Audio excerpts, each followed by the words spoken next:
commencer cette rencontre. Tout le monde, nous allons commencer cette rencontre qui marque le début donc de ce symposium. Donc, bienvenue à toutes et à tous à Partions ensemble, donc un symposium détendu virtuel organisé par la Société québécoise d'études théâtrales ainsi que l'Association canadienne de la recherche théâtrale. My name is Sylvain Lavoie, and with Nicole Nollet and Erin Hurley, I am the co-organizer of this event. Today I am speaking from Tiohtià:ke on the unceded lands of Kanien'kehá:ka, where I also reside. On behalf of the organizing team, I want to express my gratitude to Atikamek theater artist from the community of Wimotasi, Véronique Hébert-Basile, who has acted as our valued guide and collaborator through the planning process, which took an unexpected turn in mid-March. Les conséquences actuelles, qui constituent un écho troublant au thème même de notre symposium, nous ont forcés à travailler autrement et cet apprentissage s'est avéré extrêmement riche. Or, comme c'est le cas pour chaque processus d'apprentissage, celui-ci vient avec son lot d'essais et erreurs.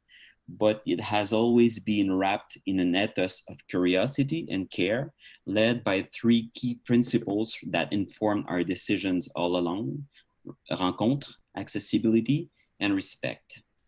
Ces paradigmes conviennent d'ailleurs tout à fait à saluer ici la mémoire de Daniel David Moses, qui nous a quittés il y a quelques jours. Thanks to you all for sharing these principles and for being open to this new format that we are exploring. Thanks also to the more established scholars that have graciously agreed to chair open panel sessions.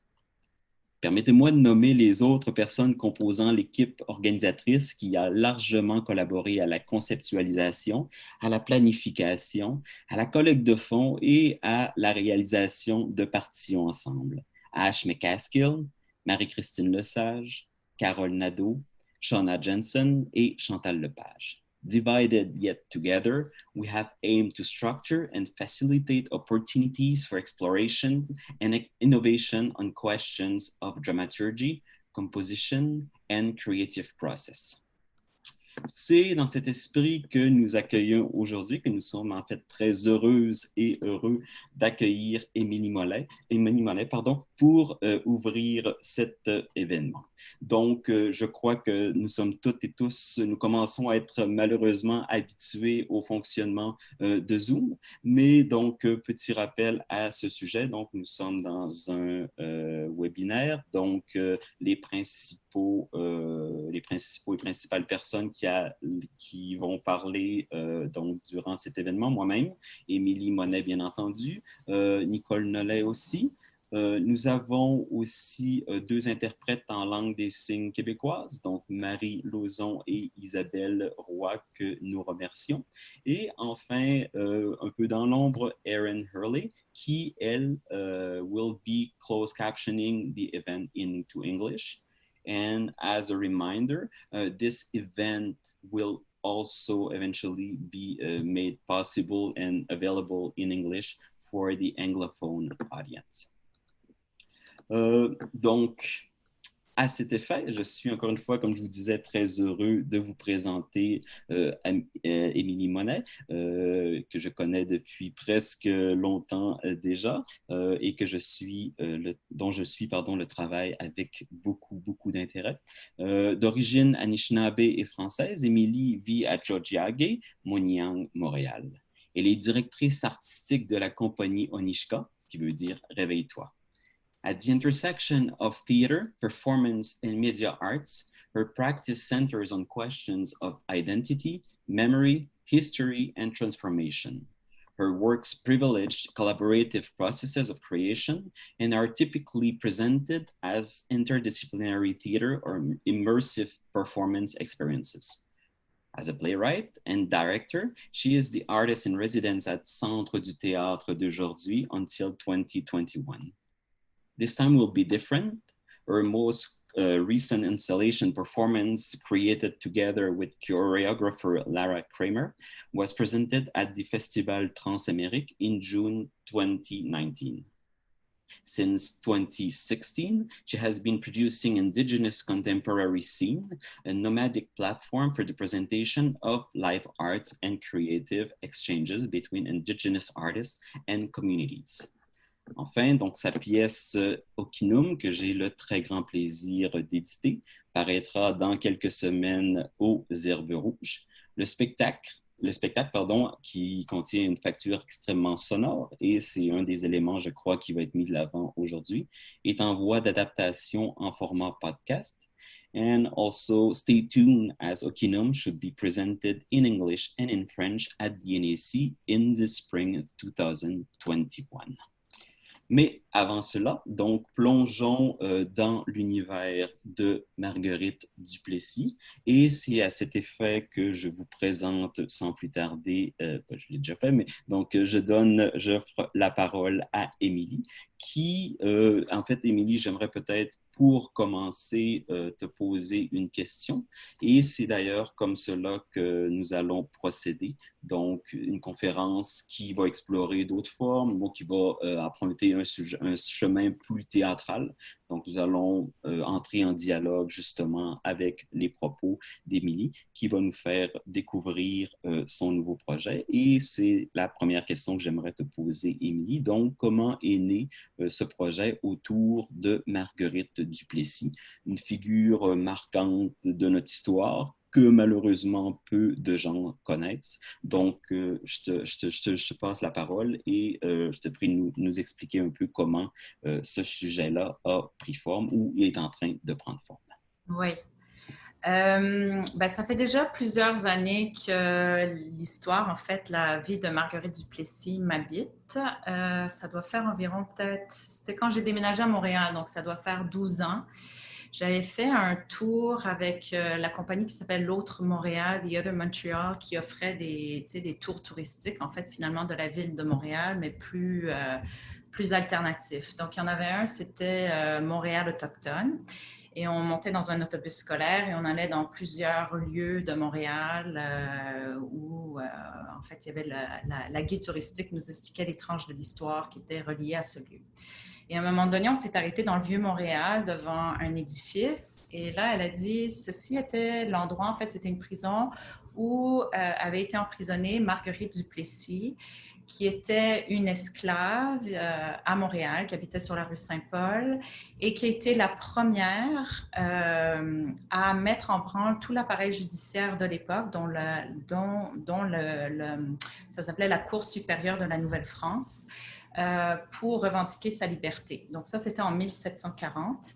Et quand j'ai appris l'existence de Marguerite Duplessis, en fait, à l'époque, je n'étais même pas au courant qu'il y avait eu une histoire assez longue, en fait, d'esclavage ici au Québec et que la plupart des esclaves étaient justement autochtones. Donc, après avoir fait ce tour, j'ai commencé à faire des recherches. Sur Internet, on trouve quand même des choses sur elle parce que son procès a été très documenté. Il est archivé et numérisé, par exemple, aux Archives nationales du Québec. Donc, on peut avoir accès à son procès qui est plus d'une 50aine de pages manuscrites. Et il y a plusieurs personnes qui ont écrit aussi à son sujet, dont le premier, Marcel Trudel. Je pense que c'est probablement le premier à s'être intéressé à son cas, en tout cas, qui a écrit là-dessus. Donc, un historien ici du Québec qui est décédé et qui a écrit un ouvrage qui s'appelle « 2 siècles d'esclavage en Nouvelle-France ». Et donc, il y a un chapitre en particulier sur sa vie à elle. Et donc, ça m'a vraiment interpellée, en fait, premièrement parce que c'est une histoire complètement méconnue et deuxièmement parce que c'est quand même quelque part, c'est peut-être la première activiste autochtone ici, dans le sens que c'est la première à avoir fait un procès contre le système juridique de l'époque ici Et donc, ça m'a beaucoup questionné aussi sur ces questions-là, sur comment ça se fait qu'on n'était pas au courant de son histoire et comment ça se faisait aussi qu'au Québec, on ne parlait pas du tout de l'esclavage qui a duré, comme le titre de Marcel Trudel, 2 siècles. Donc, c'est ça. Et puis, en 2015, j'ai été invitée par le congrès en anglais, c'est Aboriginal Curatorial Collective, ACC, le collectif des commissaires autochtones, je pense, en français. Et chaque année, ils ont donc leur assemblée générale. Et cette année-là, c'était à Montréal, donc à Concordia. Ça avait lieu en grande partie à Concordia. Et il y avait une exposition qui était organisée dans le cadre de ce congrès à la galerie FOFA à Concordia sur le thème de Performing, Exhibiting the Archive, qui était donc, c'était l'artiste Dana Danger, qui était la commissaire de l'exposition. Et donc, elle m'a invitée à présenter quelque chose. Et là, je me suis dit que c'était l'occasion vraiment souhaitable pour me plonger un peu dans son histoire. Et à cette époque-là, donc quand j'ai commencé à vraiment comme plonger dans les archives, à ce moment-là, sur le procès de Marguerite, c'est à l'époque où le corps de Tina Fontaine avait été retrouvé dans la rivière à Winnipeg et qu'il y avait vraiment une pression, il y en avait déjà depuis plusieurs années, mais des groupes de femmes autochtones pour demander au gouvernement de l'époque d'avoir une enquête sur la situation des femmes autochtones assassinées disparues ici au Canada. Et le gouvernement Harper de l'époque, Harper lui-même avait répondu en disant que non, ce n'était pas... il avait répondu non au fait qu'on mette en place une enquête et que ce n'était pas un problème systémique, mais plus de l'ordre de la criminalité. Donc, ça m'a beaucoup interrogée aussi à ce niveau-là aussi parce que j'ai commencé à avoir des parallèles, en fait, finalement, entre la vie de Marguerite ou son époque, donc en 1740, et aujourd'hui, en fait, et le fait de refuser, par exemple, de faire une enquête sur cette réalité-là, c'était une façon aussi, je me disais, de ne pas marquer à l'histoire cette réalité. Et je commençais à voir aussi des parallèles aussi au niveau des thèmes de la justice ou de l'injustice et comment finalement ces corps de femmes autochtones qui ont été commodifiés depuis le début ou ont été ou sont toujours pas considérés comme importants ou une réalité importante à laquelle on doit s'adresser. Je voyais que ça n'avait pas changé à l'heure actuelle.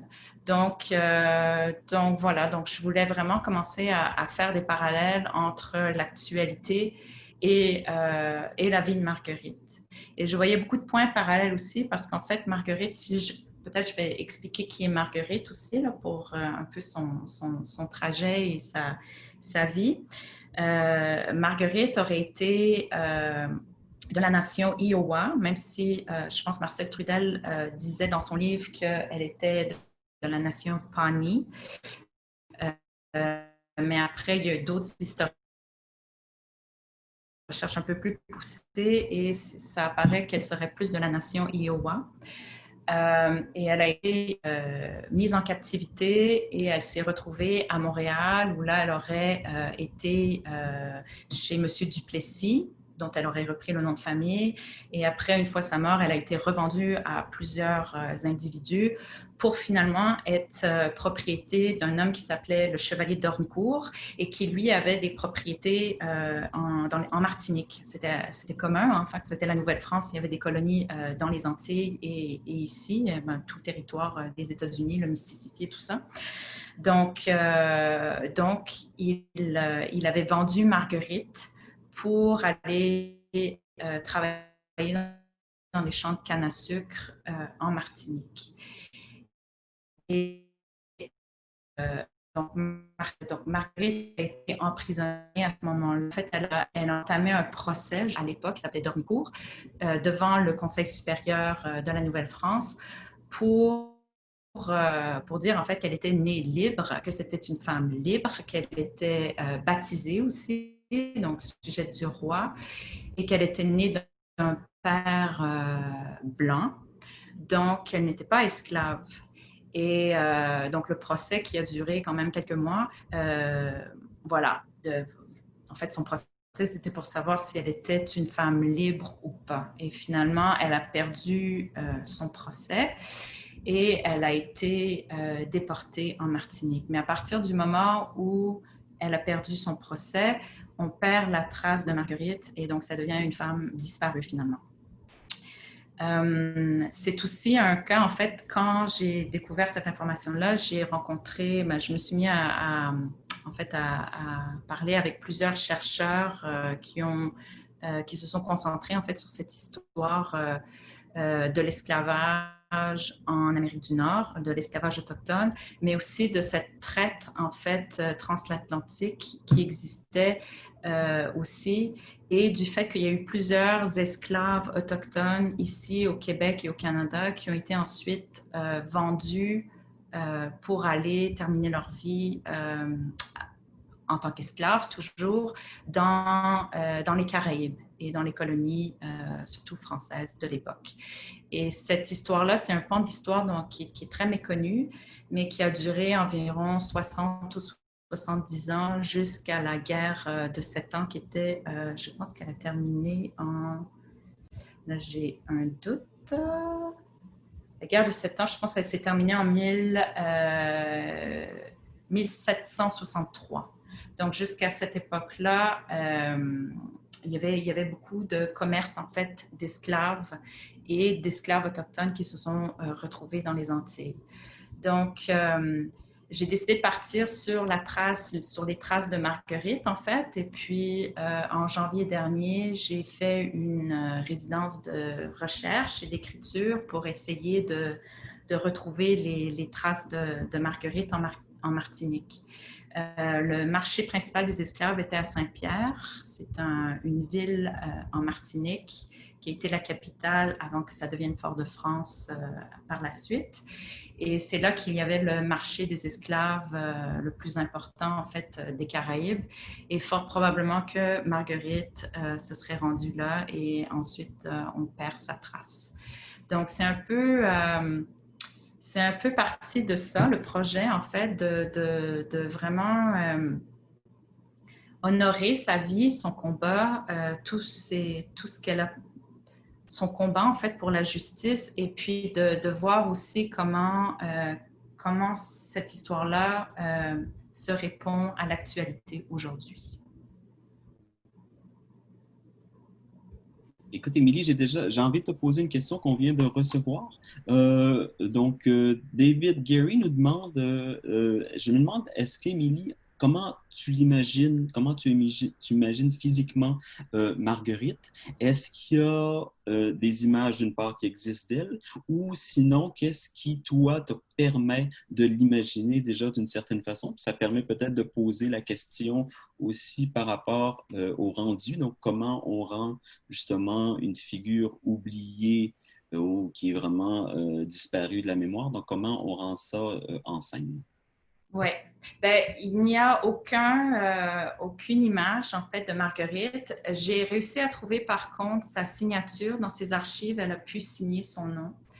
Mais il n'y a aucune image d'elle. Par contre, il y a quand même des informations dans les archives qui permettent de savoir ou de déduire un peu de quoi elle aurait eu l'air ou comment elle était en tant que femme. Au moment de son procès, on peut estimer qu'elle avait environ 22 ans. Il est mentionné dans le procès qu'elle est balafrée, en fait, qu'elle aurait été... qu'elle a un œil balafré. Et ça, c'était une coutume, je ne sais pas si c'était répandu, mais en tout cas, dans les entrevues que j'ai faites, j'ai beaucoup parlé à un historien qui s'appelle Brett Rushford, qui a écrit un livre sur justement l'esclavage autochtone en Amérique du Nord. Et c'est une pratique qui était commune, en fait, quand il y avait des raids entre les nations autochtones, surtout de l'Ouest, et c'était pour marquer, en fait, les prisonniers, les captifs. Donc, c'est ce qui nous permet de penser que vraiment Marguerite aurait été captive avant de devenir esclave à Montréal. Ensuite, on sait que quand Marguerite a été emprisonnée, elle était dans une taverne à Montréal. À l'époque, il y avait 7 tavernes à Montréal, dont 3 ou 4 qui étaient accessibles aux Autochtones. Donc, ce n'était pas juste les Français, c'était aussi les Autochtones ou les Anglais qui pouvaient y aller. Et il faut comprendre aussi que le contexte de l'époque, où ici en Nouvelle-France, c'est quand même assez complexe, parce qu'il y avait aussi des alliances avec les Autochtones et tout le commerce des fourrures. Donc, les esclaves autochtones qui étaient à Montréal ne pouvaient pas être issus des nations alliées des Français ou des Anglais. Donc, ce qui explique pourquoi ces individus venaient surtout de l'ouest du Mississippi. Et après étaient emmenés par bateau jusqu'à Montréal.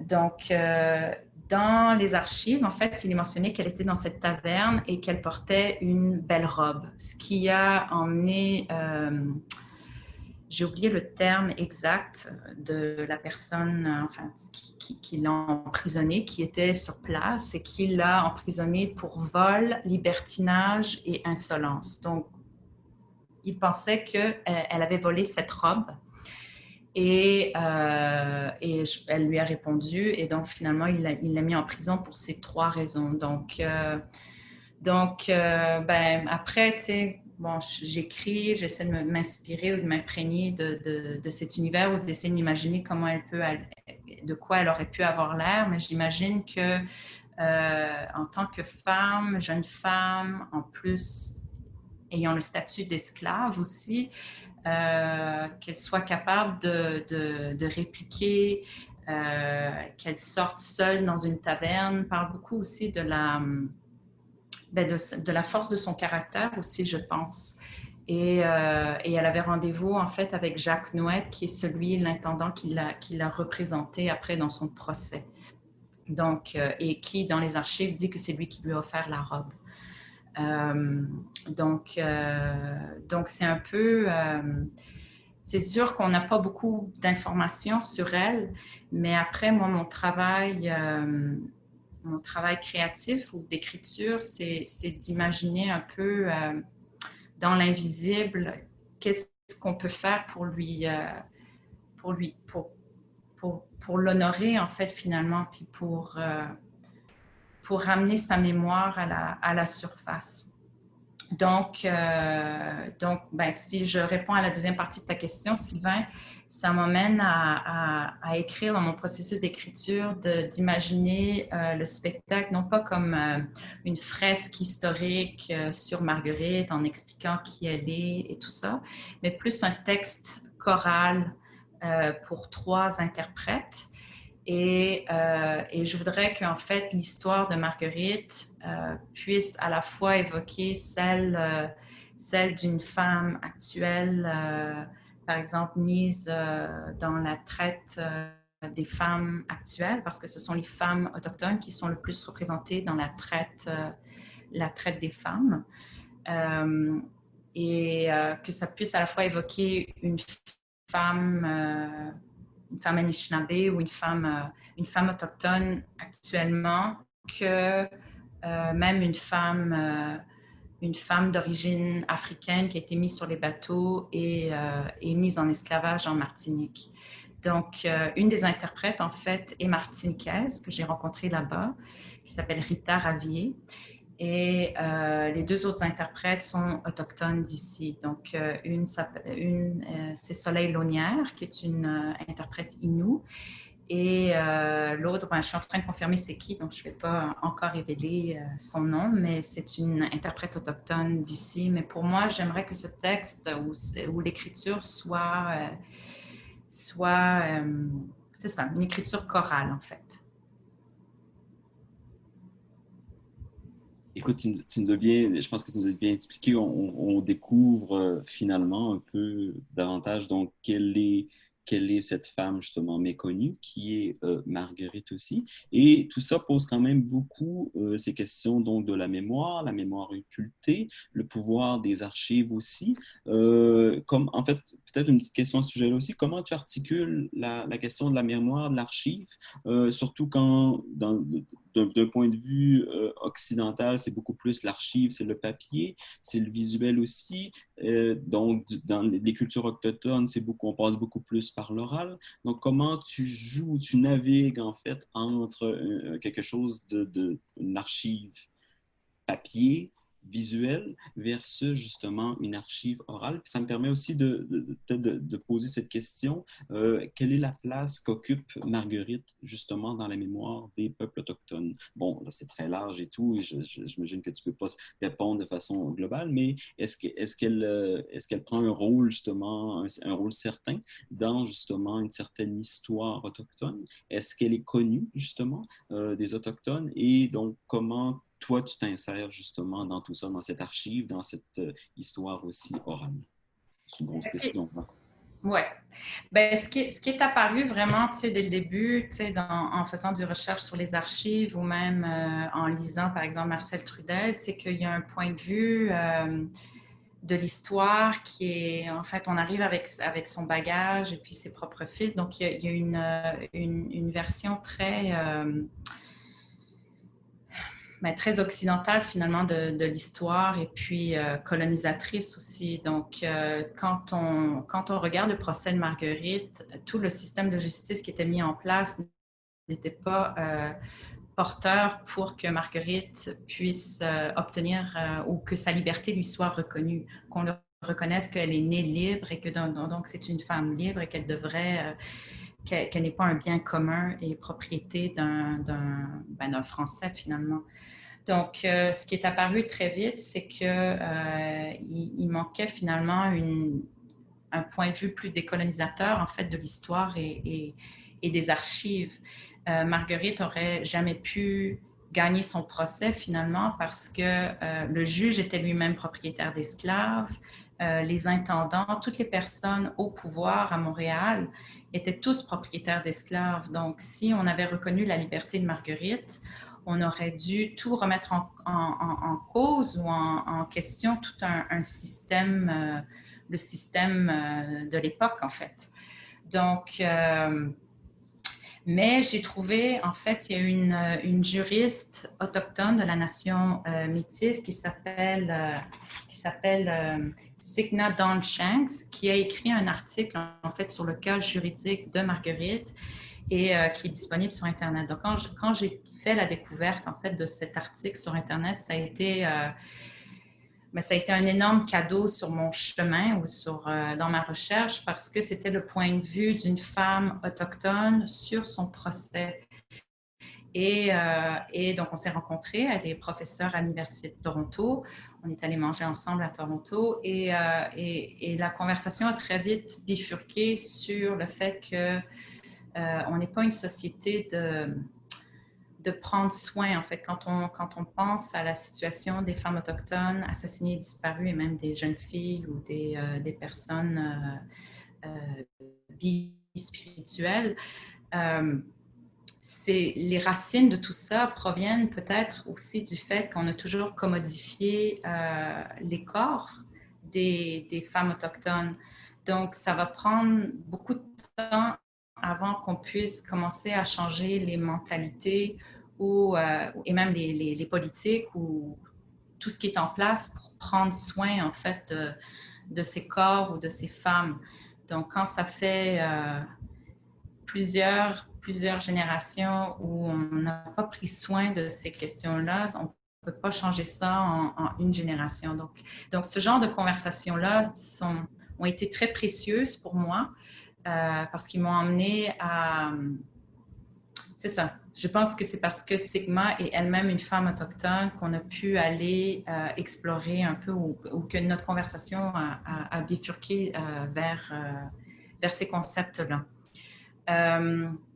Maintenant, après, moi, je pense qu'il y a des mémoires qui sont transmises d'une autre façon, donc par le corps, par l'ADN, et je pense que c'est là qu'il y a toute la résistance aussi des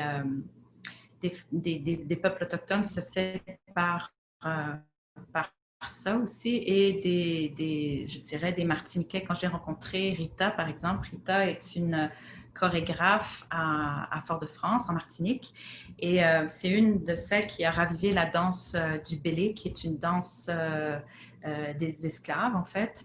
Mais étant donné les mouvements, ça permet aussi de retracer vers quelle partie de l'Afrique, en fait, finalement, ses ancêtres provenaient, même si ces mémoires ou cette transmission-là ne s'est pas faite oralement, qu'il y a eu une coupure par rapport à cette transmission de l'histoire. Mais on est capable de retrouver des traces à travers ces pratiques et aussi à travers, je pense, c'est cette mémoire plus à un niveau plus invisible peut-être, mais que c'est présent.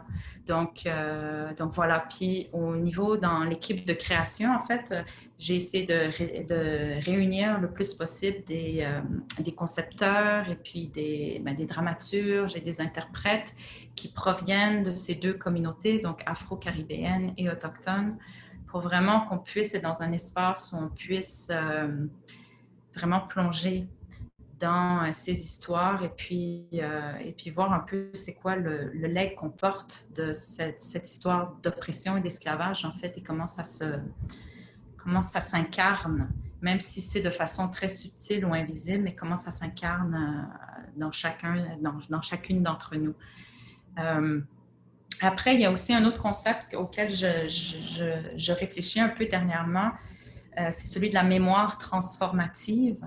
Et en février dernier, j'étais invitée par l'Université de British Columbia en Colombie, où ils faisaient donc c'était un rassemblement autour de la mémoire transformative. Et j'ai un autre projet que je développe avec une artiste de l'Amazonie là-bas. Et donc, on était invités à faire une performance de notre travail, mais le groupe était en majorité composé donc de Colombiens, d'Ougandais et d'Autochtones d'ici. Donc, il y avait vraiment une réflexion sur la mémoire en temps de guerre ou en temps d'oppression.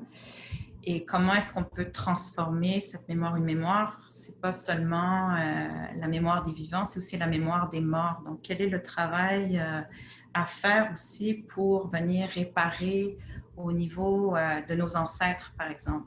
Donc, ce qui m'anime beaucoup, en fait, l'intention principale dans la création de Marguerite, c'est aussi finalement de lui composer un chant d'honneur pour honorer son combat, sa lutte et sa vie, tout simplement, et tout ce qu'elle a pu léguer, même si c'est invisible, même si c'est occulté, même si c'est non connu. Mais c'est la première activiste, mais son histoire est complètement inconnue. Et je pense que même chez la plupart des Autochtones, son histoire est également méconnue. Donc, c'est une façon de pouvoir, c'est ça, lui offrir comme un champ de sépulture aussi, parce que finalement, ses ossements se retrouvent très loin de ceux de ses ancêtres. Donc, il y a quelque chose à ce niveau-là à réparer ou à honorer ou même à guérir, je dirais. Merci. Donc, on a deux questions, peut-être une question plus technique. Marie-Josée Plouffe nous demande, s'est-elle défendue elle-même? Avait-elle un relatif soutien de certaines personnes pendant le procès? Oui, elle avait donc il y avait donc en fait le clergé, il y avait quelques personnes dans le clergé qui l'ont soutenue, et elle a été représentée par un intendant qui s'appelle Jacques Nouette et qui l'a représentée tout au long de son procès. D'accord, merci. Aussi une question de Sarah qui nous demande, Yahoo, de Le Bellé, elle dit: Merci Émilie, ce sujet me passionne. De mon côté, je suis d'origine noire martiniquaise. Mes ancêtres étaient en esclavage eux aussi. Est-ce qu'on connaît le nom de son père, et elle le met entre guillemets, c'est intéressant, blanc, ou des renseignements sur sa mère? Est-ce que, d'autre part, dans les archives, et en particulier en Martinique, elle est décrite avec les termes du Code noir pour décrire la physique et les traits des personnes métissées penser, encore une fois, en guillemets, aux Antilles, c'est-à-dire donc Capresse, Chabine, etc. Il y a des termes qui distinguaient des personnes d'origine mixte afro-indigène aussi. Je me demande comment elle a été reçue en Martinique dans le contexte colonial aussi. Donc, plusieurs Oui. questions. Donc, en fait, c'est ça. Donc, quand je suis partie en Martinique, je suis allée aux archives de Fort-de-France aussi en essayant de trouver de l'information sur elle. Malheureusement, j'ai rien trouvé sur elle. J'ai trouvé quand même de l'information sur son dernier maître, donc Doricourt, qui avait des plantations en Martinique. Donc, j'ai en fait ce que j'ai appris en allant en Martinique, c'est ces familles blanches qui se sont installées. Est-ce que c'était au 15e siècle, au 16e siècle, je pense, en Martinique, et en fait, c'est l'élite économique et politique, en fait, de la Martinique, toujours. Et donc, je pense que dans mes cours, devait être un ancêtre des Békés. Mais non, on n'a pas d'informations vraiment sur les esclaves autochtones qui arrivaient en Martinique ou comment ils étaient identifiés. Après, quand je parlais avec Brett Rushford, qui est allé lui-même en Martinique sur les traces de Marguerite et qui n'a pas trouvé grand-chose lui non plus, c'est que, bon, comme c'était des biens meublés, après un certain moment, on ne distinguait plus d'où ils venaient ou leur différence finalement, si c'était des Autochtones ou si c'était des Noirs ou de quelle région d'Afrique ils provenaient. Mais la Nouvelle-France, donc au Québec, c'était régi aussi par le Code noir. Il y a eu c'est une ordonnance Rodot, c'était en 1709 ici au Québec. Et donc, le Code noir a également régi ici le Québec, en fait. Merci beaucoup. Est-ce qu'on peut peut-être plonger, donc on va continuer de prendre les questions et on voit comment tout ça justement est intermêlé, c'est fascinant. Est-ce que tu pourrais nous parler un peu de ton travail ou ton approche? Bon, quand on invite des conférencières, des conférenciers, c'est toujours avec un thème précis en tête. Ici, donc, c'est la question notamment de la partition ou des partitions qui nous intéressent. Donc, comment cela s'inscrit-il ou s'inscrit-il pas aussi dans ton œuvre de façon générale, mais aussi plus particulièrement dans le cas du spectacle Marguerite? Oui, ben en fait, c'est une terminologie avec laquelle j'aime beaucoup travailler aussi. C'est la première fois que j'ai commencé à vraiment penser au thème de la partition. C'était avec le chorégraphe maori Charles Corneo, avec qui j'avais travaillé et qui lui parlait beaucoup dans la conception d'un spectacle, surtout quand c'est interdisciplinaire, de travailler par partition. Donc, il y a la partition du son, la partition de la vidéo, du texte, du corps. Et ce qui permet en fait que chaque élément en fait est fluide et autonome par rapport aux autres. Et ce qui permet on ne crée pas une scène avec le son, la vidéo, le texte, le corps, la lumière, enfin tout ça, puis que ça devient un bloc figé. Mais quand c'est des partitions qui sont autonomes et fluides, je pense à des rivières, en fait, finalement, ça permet plus de flexibilité par rapport à ce que ça peut être. Et puis, on peut étirer certaines choses, rapetisser certaines choses, les déplacer, et puis ça fait apparaître, en fait, des liants qui ne sont pas forcément aussi apparents au début et qui peuvent donner quelque chose de plus intéressant, en fait, finalement. Donc, j'aime bien penser en termes de partition. Et comme le son est vraiment important, je pense, ça a toujours été important, mais ça l'est de plus en plus dans ma pratique. C'est vraiment de penser à la partition sonore comme étant aussi importante finalement que le texte. Donc, sur scène, j'ai 3 interprètes, mais j'ai également une musicienne. J'en aurais 2, mais là, j'en ai une à cause de la COVID. On a une musicienne internationale qui ne peut pas se déplacer. Mais ça m'a permis de faire la magnifique rencontre d'une multi-instrumentaliste d'origine guyanaise qui s'appelle Ouri et qui est elle-même qui a des origines autochtones et noires, en fait, et africaines de la Guyane. Donc, de vraiment faire un travail aussi où le son devient vraiment un quatrième ou une quatrième interprète sur scène.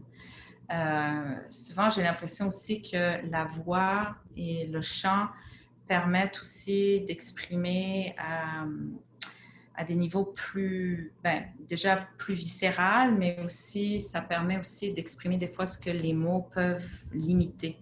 Donc, j'ai envie de faire un travail vraiment par rapport à tout ça et tout l'univers des bateaux, des cargos, parce qu'il faut dire que la traite des femmes actuelles, donc surtout les femmes autochtones, se fait beaucoup par cargo entre Thunder Bay et Duluth aux États-Unis. C'est une des routes principales. L'autre route, c'est entre Windsor et Ottawa et Montréal même. Donc, à travers les Grands Lacs. Donc, il y a quelque chose par rapport à tout cet univers de bateaux, de cargos, qui me parle beaucoup et qui me permet, en fait, ça devient comme un portail pour entrer dans, si tu veux, peut-être la voix des ancêtres ou la voix de Marguerite depuis l'invisible. Donc, il y a tout ce travail au niveau sonore, mais oui. Et puis, quand je préparais pour cette conférence où je commençais à réfléchir, je me disais que Marguerite, en fait, finalement, c'est une enquête historique. C'est moi qui pars sur les traces de Marguerite, mais ça devient finalement une partition fluviale parce que Marguerite, donc, elle est montée du Mississippi jusqu'à Goose Bay, qui est le premier poste de traite, en fait, finalement, à l'ouest des Grands Lacs. Et elle aurait traversé tous les Grands Lacs, remonté le Saint-Laurent jusqu'à Montréal pour ensuite être déportée en Martinique, donc de continuer par Québec, le Nouveau-Brunswick et de se rendre, descendre toute la côte atlantique jusque dans les Caraïbes. Donc, il y a quelque chose par rapport à ce voyage fluvial qui devient comme une partition et qui m'emmène beaucoup à réfléchir sur l'eau comme un véhicule de mémoire aussi. Ça, c'est très ancré aussi dans les enseignements Anishinaabe. Moi, je suis algonquine Anishinaabe du côté de ma mère. Donc, dans ma culture maternelle, c'est très commun. En fait, on parle souvent de l'eau comme étant l'élément de la guérison et puis de la mémoire. Donc, il y a quelque chose là-dedans qui m'inspire beaucoup dans mon écriture. Et encore une fois, ce rapport justement à la mémoire qui passe notamment par l'eau, par cette partition fluviale est très intéressante pour justement contester une vision coloniale justement de l'histoire qui passe par quelque chose de solide, intemporel peut-être pas, mais justement quelque chose qui ne bouge pas, qui est là et qui est pris justement comme la vérité, tandis que la rivière est toujours changeante justement et elle est modifiée au cours justement des éléments et des événements. Donc c'est quand même très intéressant. Écoutez, j'aimerais ouvrir donc un peu la discussion. On va continuer. J'ai encore quelques questions moi-même. Mais s'il y a des participantes ou des participants justement qui ont des questions pour Émilie, you can ask your questions in either English or French, donc en français ou en anglais. Sentez-vous très à l'aise justement de les poser. Pendant ce temps-là, moi, j'ai peut-être envie de te demander, Émilie, que tu nous montres brièvement l'image, la petite carte que tu avais pour nous, justement pour qu'on puisse visualiser, même si le travail est essentiellement sonore dans ton cas, peut-être juste pour voir quelques secondes, justement, quelle est donc cette route dont tu parles concernant le périple de Marguerite Duplessis. Alors voilà, on peut penser, donc si elle était de la nation Iowa, elle aurait été ici et là, elle aurait été mise en captivité et échangée à Green Bay, donc qui était le poste de traite important. Et elle aurait été ensuite vendue un monsieur qui s'appelait Bourassa. J'ai oublié son prénom, mais son nom de famille, c'était un Bourassa. Et ensuite, on voit un peu son chemin. Ça, c'est une carte que l'historien Brett Rushford m'a partagée. Donc, ça montre son chemin, en fait, qui s'est fait donc par l'eau. Merci. On a une question de Jeanne Bovet concernant la distribution. La distribution et l'équipe de conception semblent entièrement féminines, du moins ce que tu nous as décrit. Jeanne Bovet donc, nous demande quelle est la place réservée donnée à la parole et à la présence des hommes dans ce spectacle. Bonne question. On a des concepteurs qui sont des hommes. J'espère qu'ils vont se joindre à nous dans la conversation. Je ne me suis pas dit d'emblée qu'il fallait que ce soit des femmes. Je savais que sur scène, je voulais que ce soit des femmes, mais après, ça s'est juste fait naturellement, je dirais, de choisir. J'ai 2 dramaturges aussi qui sont, une est autochtone, elle s'appelle Lindsay Lachance, elle travaille au Centre national des arts dans la section du théâtre autochtone. Et l'autre, c'est la chorégraphe, elle est aussi professeure à Concordia qui s'appelle Angélique Wilkie, d'origine jamaïcaine, et qui fait vraiment un travail sur le corps et sur la voix aussi. Donc voilà, pour moi, c'était important de pouvoir réunir, c'est ça, ces communautés soient représentées. J'ai aussi une assistante à la mise en scène, Nadine Jean aussi, qui est d'origine haïtienne, québécoise et haïtienne. Donc, c'est sûr que je pense que ça va être très porteur d'être entre nous pour pouvoir aller d'être dans un environnement déjà qui soit où on se sent peut-être en sécurité, je ne sais pas, un safe space en anglais, mais qui nous permettent de pouvoir vraiment plonger dans ces couches d'histoire et puis de mémoire, en fait. Donc, j'espère que ce projet parle quand même aux hommes et que les concepteurs masculins qui sont impliqués au projet je pense qu'ils se sentent très interpellés par le projet aussi, même si ce sont des hommes. Merci beaucoup. Donc, s'il n'y a personne d'autre qui a des questions pour l'instant, j'en risque une autre. Comment tu inscris ce travail-là? Bon, justement avec Okinum, la guérison, et c'est les mots qui sont utilisés notamment pour parler du projet, la guérison passe par la mémoire notamment. Comment s'inscrit ce spectacle-là, justement, tu l'as expliqué, mais quand même, est-ce qu'il y a des choses qui diffèrent justement de ta démarche générale? Est-ce que tu sens que tu vas ailleurs ou que tu t'empruntes à peu près les mêmes sentiers? Donc, comment ça s'inscrit justement dans une démarche globale? Et est-ce que tu en sors un petit peu aussi? Est-ce que tu as l'impression d'aller ailleurs ou tu penses que c'est vraiment, on reste dans les mêmes préoccupations tout à fait? C'est sûr qu'il y a des thèmes, il y a des thèmes récurrents, puis il y a une pratique sonore aussi où j'ai envie de pousser toujours plus à ce niveau-là, de créer des environnements qui suscitent une différente qualité d'écoute aussi. Surtout, je pense que c'est très pertinent dans ce cas-là parce que ce sont des histoires qu'on n'a jamais entendues. Donc je pense qu'il y a un travail par rapport à ça, à comment créer un environnement qui permet justement une autre qualité d'écoute. Donc, il va y avoir une recherche par rapport à ça qui s'inscrit, je pense, dans ma démarche déjà actuelle. Mais sinon, c'est la première fois que je vais écrire pour d'autres personnes aussi. C'est un texte pour 3 interprètes. Donc, ça, c'est quelque chose de nouveau pour moi. Et en général, je suis dans mon travail. Je suis en scène dans le travail que je mets en scène ou que je co-mets en scène. Donc là, je pense que ça diffère à ce niveau-là parce que ça va être la première fois que je vais c'est ça, assurer la mise en scène totale. Et c'est un texte que j'écris et c'est aussi, ça va être un grand plateau aussi. En fait, là, je termine ma résidence au Théâtre d'aujourd'hui cette année. Donc, on va présenter une première étape, en fait, dans un format plus intime au printemps.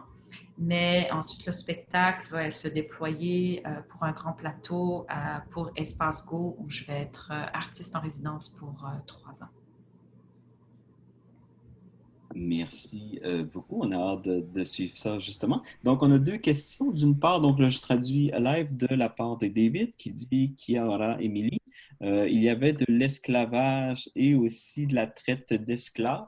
Et encore une fois, ce sont des mots qui sont mis ici en guillemets par David. Donc, aussi parmi les tribus maoris en Nouvelle-Zélande. Et c'est souvent un sujet tabou à l'heure actuelle. Est-ce que tu as trouvé des éléments qui pourraient ressembler à ça, donc probablement ici? Il nous dit, David aussi, mon arrière-arrière-grand-mère a apparemment été achetée contre un sac de patates par mon arrière-arrière-grand-père qui est ancien condamné. Et donc, je me demande, qu'est-ce que tu as trouvé par rapport aux relations et mariages entre esclaves et aussi personnes en situation de puissance coloniale? Mm-hmm. Kia ora, David. Euh, donc,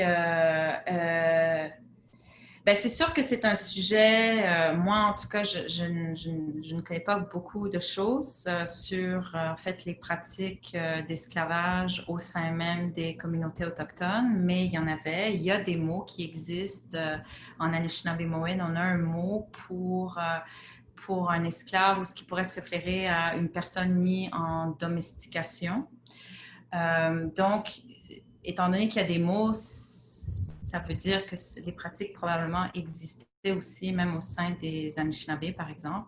Mais je sais que dans les pratiques de l'Ouest, c'était plus commun. Je n'ai pas d'informations, j'ai pas encore rencontré d'historiens autochtones qui se sont penchés sur cette question. J'ai trouvé de l'information par des historiens non autochtones, mais pour moi, je pense que c'est important c'est ça, à ce niveau-là, d'être vraiment, de faire des recherches avec des personnes autochtones, en fait, qui connaissent bien le sujet. Mais après, ce qui est intéressant ici, c'est ici à Montréal, c'est que quand on regarde, en fait, les propriétaires d'esclaves et qu'on regarde les noms de famille, c'était, en fait, les noms qui reviennent le plus souvent, hein, c'est Bourassa, Couillard, Pelado, Parizeau, Duplessis. Donc, c'est intéressant parce que c'est beaucoup des gens qui ont été des anciens premiers ministres du Québec, qui ont porté ces noms de famille-là aussi, ou des gens qui sont dans l'élite économique au Québec. Donc, je pense qu'il y a une réflexion par rapport à ça. Puis, il y a beaucoup, c'est encore une fois des histoires occultées où on ne parle pas vraiment de ça, mais on sait que la plupart des esclaves ici au Québec étaient des esclaves urbains à Montréal ou à Québec et en grande majorité des femmes. Et les femmes esclaves qui donnaient naissance à des enfants, ces enfants-là étaient reconnus esclaves aussi.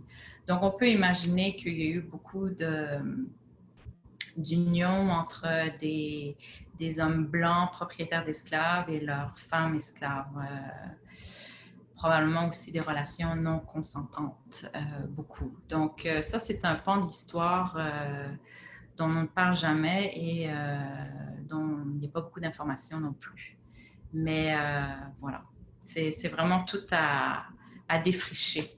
Mais c'est difficile parce que les archives ne notent pas ça. Donc, il faut, c'est comme un travail de déchiffrer l'archive et puis de faire ressortir l'histoire humaine ou l'humanité ouais, l'humanité dans l'archive, en fait, finalement. Mais il y a littéralement dans ce sens-là cette volonté ou même ce travail sur donc faire entendre ou entendre l'archive justement différemment. Un peu dans cette optique-là, où là donc posait notamment comme question, est-ce que dans ce que tu as vu comme travail, est-ce que tu remarques qu'il y a plus de femmes esclaves ou quelle est la distribution? Est-ce que tu vois des constantes ou des phénomènes particuliers à l'égard de je dirais, la constitution justement des populations d'esclaves? Oui, c'était beaucoup des femmes esclaves. En tout cas, ici, il y a un livre qui s'appelle, c'est ça, Deux siècles d'esclavage de Marcel Trudel, où il a fait vraiment un conte des esclaves. Et c'est souvent, les esclaves meurent jeunes aussi. Donc, des fois, Marcel Trudel, il dit, enfin, c'est cité que les esclaves ici avaient des meilleures conditions de vie que les esclaves qui étaient aux États-Unis. Mais quand on regarde les chiffres aussi, puis qu'on voit que l'âge de mortalité des esclaves est très bas, on peut s'imaginer que les conditions de vie n'étaient pas excellentes ou vraiment meilleures qu'aux États-Unis. Mais oui, c'est ça, c'est surtout des enfants et des femmes. Merci beaucoup. Donc, on va retourner un peu sur le plateau avec la question de Nicole qui nous demande, peux-tu décrire, et donc, en guillemets, cette nouvelle qualité d'écoute? Donc, comment est-ce que tu aimerais que ça fonctionne auprès des spectateurs et des spectatrices? Donc, je sais aussi donc, tu as travaillé notamment avec Jean-Paul Keinec de l'UQAC et notamment donc sa chaire de recherche en dramaturgie sonore. Donc, comment tu t'inscris justement dans ce travail sur ce qu'on appelle, qu'on vient d'appeler, pardon, une nouvelle qualité d'écoute? Déjà, je pense que pour moi-même, c'est très ancré dans le territoire aussi, c'est recentrer le territoire ou le fleuve dans la création même de l'œuvre, en fait. Et après, c'est de se laisser, de se connecter déjà, et puis de se laisser transpercé en fait, par le territoire. Et je crois, enfin, pour en faire l'expérience ou que ça fasse partie de ma pratique, je pense qu'on peut attraper euh, des choses, en fait, par l'eau, par le vent, des voix, des chants qui peuvent nous être envoyés finalement ou qu'on peut attraper à travers cette pratique-là. Donc, il y a beaucoup de ça que je veux faire et c'est une des choses que j'ai fait aussi en Martinique parce que je ne trouvais pas de traces, si tu veux, dans les archives. Alors, de pouvoir me promener autour de Saint-Pierre, de pouvoir ressentir des choses, de pouvoir me laisser imprégner par le territoire, par la mer aussi. Il y a deux chants qui me sont venus comme ça. Donc, je pense qu'ils vont terminer dans le spectacle parce que c'est comme des cadeaux un peu de ce processus. Euh, Ensuite, il y a, je pense, les interprètes avec qui je vais travailler ont un travail d'improvisation vocale aussi et mon écriture aussi est assez rythmique, je dirais, mon usage des mots.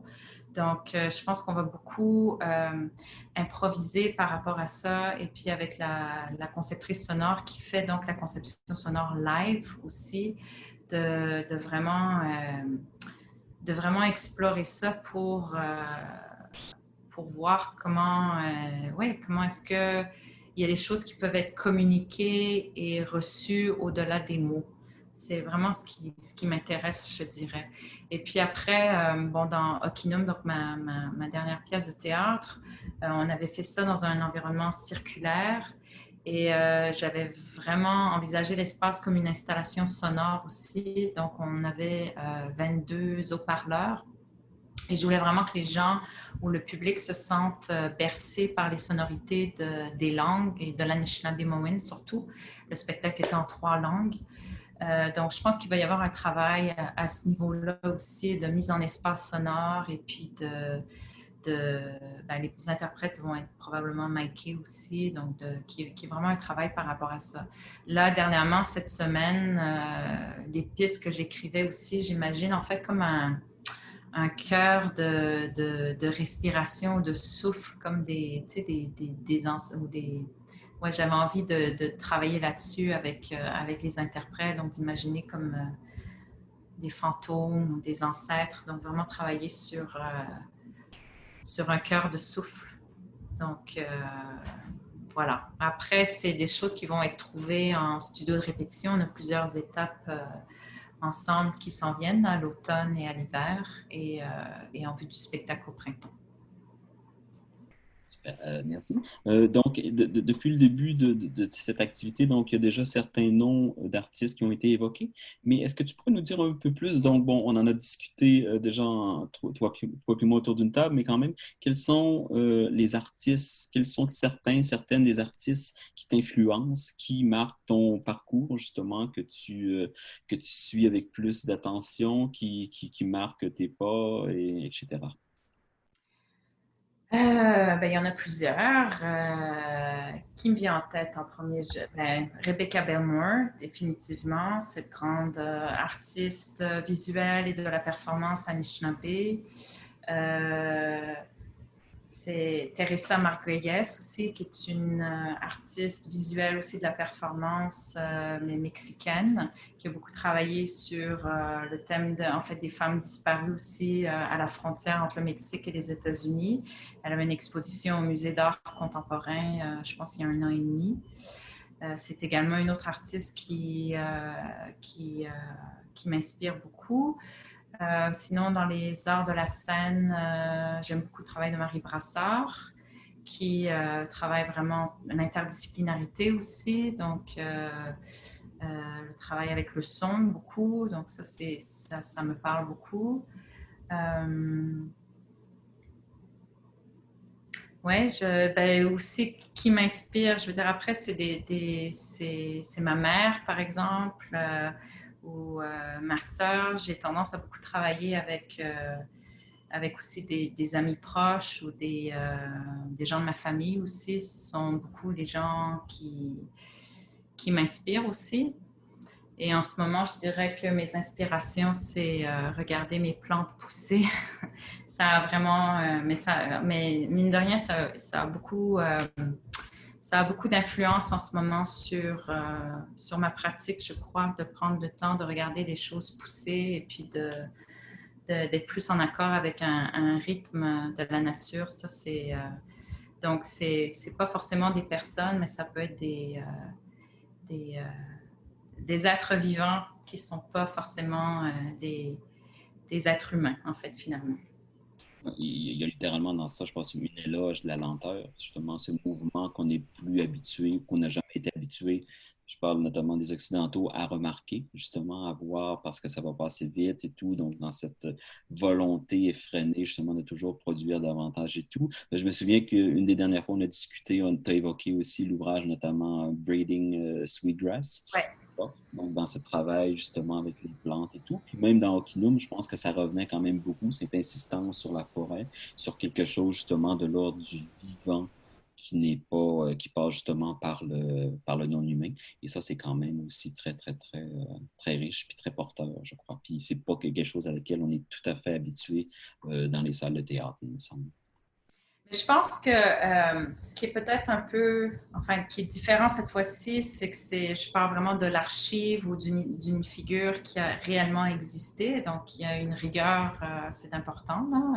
Elle a réellement existé. Il faut être rigoureux dans les faits.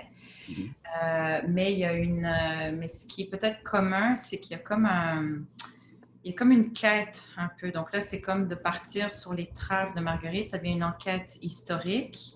Mais dans Okinum, la création partait d'un rêve récurrent que j'avais fait et c'était une quête en fait pour déchiffrer ce rêve et c'est ce que je partageais tout au long du spectacle. Là, avec Marguerite, au début, je me suis dit, ben, je vais partager mes recherches au fur et à mesure que j'apprends plus de choses sur Marguerite. Mais ça a ouvert tout un bassin d'informations aussi. Donc, j'ai rencontré beaucoup d'historiens, autant en Martinique qu'ici. Et donc, il y a toute une trame ou une partition, si tu veux, documentaire aussi à ce projet, mais qui, avec le temps, c'est comme séparé en deux. Ça devient comme un projet bicéphale aussi, où il va y avoir une série de podcasts justement, qui va sur les traces de Marguerite et qui va faire état de toutes ces différentes facettes finalement, avec des entrevues d'historiens, juristes, spécialistes ou chercheurs sur ces questions-là.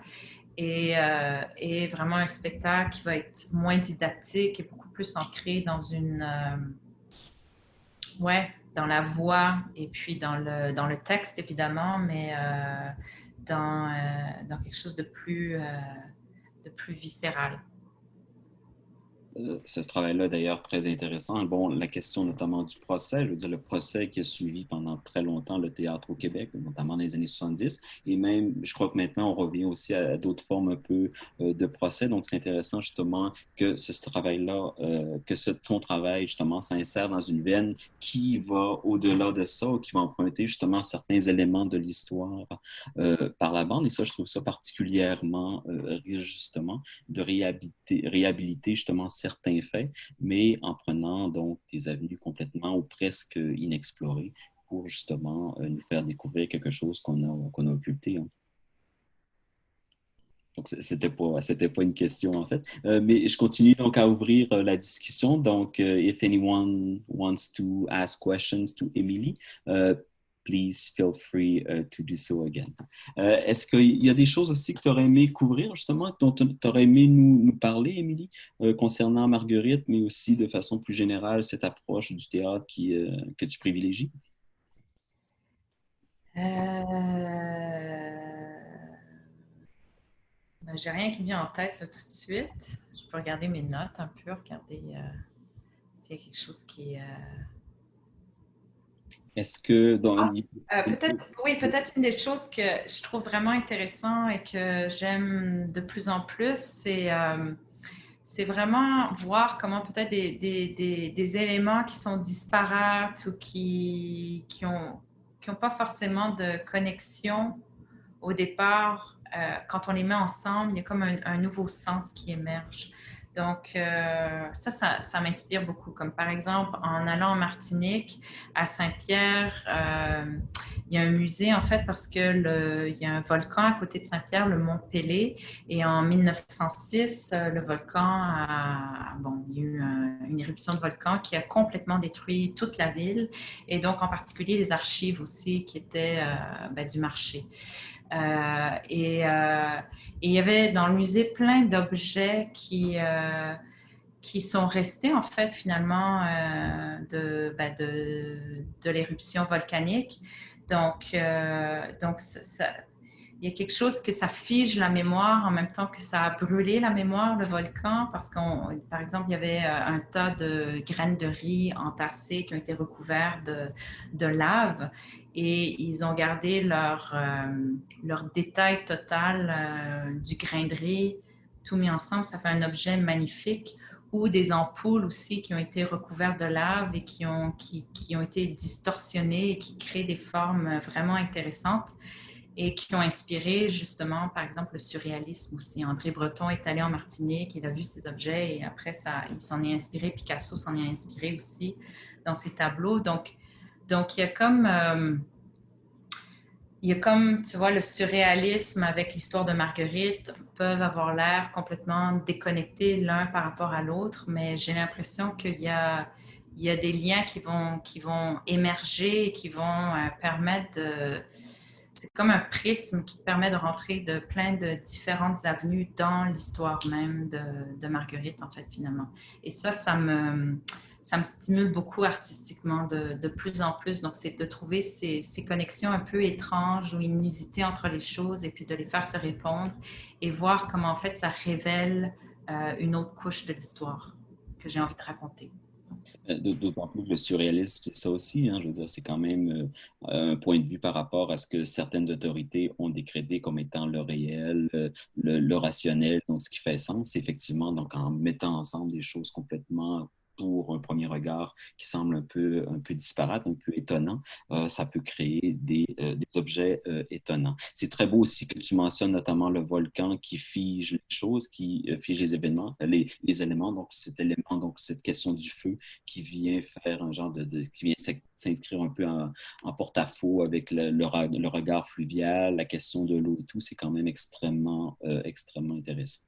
Oui, ben c'est quelque chose avec laquelle on parle avec Uri, la conceptrice sonore aussi, donc vraiment de partir de ces sonorités très organiques, en fait, du volcan, du feu, qui fait vraiment référence à la résistance, en fait, finalement, de ces femmes, comment cette résistance, elle s'est transmise au fil des générations, même quand on ne peut pas transmettre sa mémoire d'où on vient, tout le bagage de nos ancêtres, on est coupé de notre héritage, mais on arrive à quand même résister et à transmettre ça. Donc, c'est beaucoup de l'élément du feu. Donc, vraiment, l'eau et le feu sont les deux, si tu veux, les deux ingrédients principaux de ce projet. Super. On a une question de Nicole. Bon, on retourne encore une fois sur le plateau. Est-ce que tu es prête à parler du travail vocal des actrices en répétition et avec les micros en lien avec la partition? Donc, comment déjà concrètement vous travaillez justement cet aspect vocal? On n'a pas encore commencé à travailler ensemble. On a notre première résidence au mois de septembre. Donc, on va essayer à ce niveau-là. Donc, je peux plus parler peut-être de comment j'ai travaillé par le passé avec ces questions-là. Donc, par exemple, pour Okinum, une des trames narratives du spectacle, c'était mon apprentissage de la langue Anishinaabe-Mowin. Donc, j'enregistrais mes leçons et mes conversations avec ma professeure Véronique Toski. Et après, c'est aussi tout un travail au niveau de, j'imagine, comme le spectacle parlait de mon identité et en parlant d'identité, ben, ça me fait parler des 3 langues qui habitent mon identité, c'est-à-dire le français, l'anglais et l'Anishinaabe-Mowin. Et de vraiment faire un travail par rapport aux sonorités des langues, en fait, et comment elles viennent réveiller ou révéler différentes parties ou différents recoins à l'intérieur de soi-même. Donc ça m'intéresse beaucoup. Puis pour Okinum, j'avais fait beaucoup d'enregistrements de castors. En fait, le spectacle parle d'un rêve récurrent sur un castor. Donc j'avais enregistré beaucoup de castors et ça m'intéressait de voir comment la voix animale et la voix humaine pouvaient se répondre. Donc, je ne sais pas trop encore comment ça va s'articuler avec 3 interprètes. Je sais qu'il y a du texte. Je sais que dans mon écriture en ce moment, je pense vraiment à la rythmique du texte. Donc, après, j'imagine on va faire des expérimentations, mais si tu me redemandes la question à la fin septembre, j'aurai sûrement plus de choses à partager à ce niveau-là. Je pense pas qu'on réorganise un colloque justement en septembre, mais cela dit, ça me permet peut-être d'ouvrir sur une considération plus large. Donc, je crois que s'il n'y a pas d'autres questions, on va tranquillement se dire au revoir. Cela dit, je rappelle à toutes et tous que le colloque, donc le symposium, se déroule justement jusqu'au 9 août et qu'à ce sujet-là, donc, en fonction de la formule, de cette nouvelle forme que nous sommes toutes et tous en train d'explorer, parfois avec plaisir, parfois de façon un peu plus difficile, que nous demeurons quand même actifs et actifs et sans que Émilie, justement, soit là live avec nous. Si donc vous avez des questions, vous pouvez toujours les transmettre à l'adresse du symposium et nous pourrons les poser à Émilie. Donc, c'est ce sur quoi peut-être j'aimerais qu'on se laisse. Non sans te remercier beaucoup, Émilie. C'est très intéressant. En fait, c'est fascinant de voir je pense que de voir comment tout ça se développe, comment le terme la partition peut prendre aussi différentes avenues, différentes facettes. Cet aspect aussi très sonore est quand même ce qu'on entend, je crois, dans le thème même du symposium. Donc, en ce sens, je crois que je peux parler au nom de tout le monde pour dire que ce fut un moment très riche, très inspirant aussi.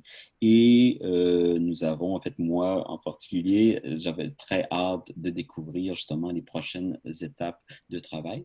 Et en ce sens, donc, j'invite tout le monde à y donner suite et à rester à l'affût justement du développement de ce projet-là. I would also like to repeat that Okinum will soon be available in a podcast format. Within, you said 4 episodes, right, of podcast? and will eventually be presented at the NAC in both French and English. So I think also for having followed both projects that they actually quite well respond to each other, and they actually also feed each other and nourish a lot. So I find it hard not to, I would say, hear the story of Marguerite Duplessis without hearing also Okinum, your own words, and all your work on the speech, on the voice, and also all the elements that should compose and actually be considered when depicting our world. Donc, encore une fois, merci infiniment, Émilie. Tu as, je crois, de façon brillante ouvert cet événement et j'espère que justement les points, les considérations et aussi les questions qui auront pu naître de cette rencontre nourriront nos échanges qui, encore une fois, se poursuivront jusqu'au 9 août. Et for the English audience, once again, we had some pretty great, thank you very much, Aaron, closed captioning live. Yet we are recording the event, which means that we'll make it available for an Anglophone audience in a couple of days, not right now, but we will make sure like the Anglophone audience has access to actually the version of this great talk, so we can all benefit from this rich intervention. Donc, merci beaucoup, Miigwech, Émilie, et à tout le monde. Donc, merci de nous avoir rejoints et au plaisir de vous revoir à plusieurs autres occasions durant les 2 semaines que dure cet événement. Donc, voilà. Merci et au plaisir. Merci, Émilie. Merci, Marie. Merci, Isabelle aussi.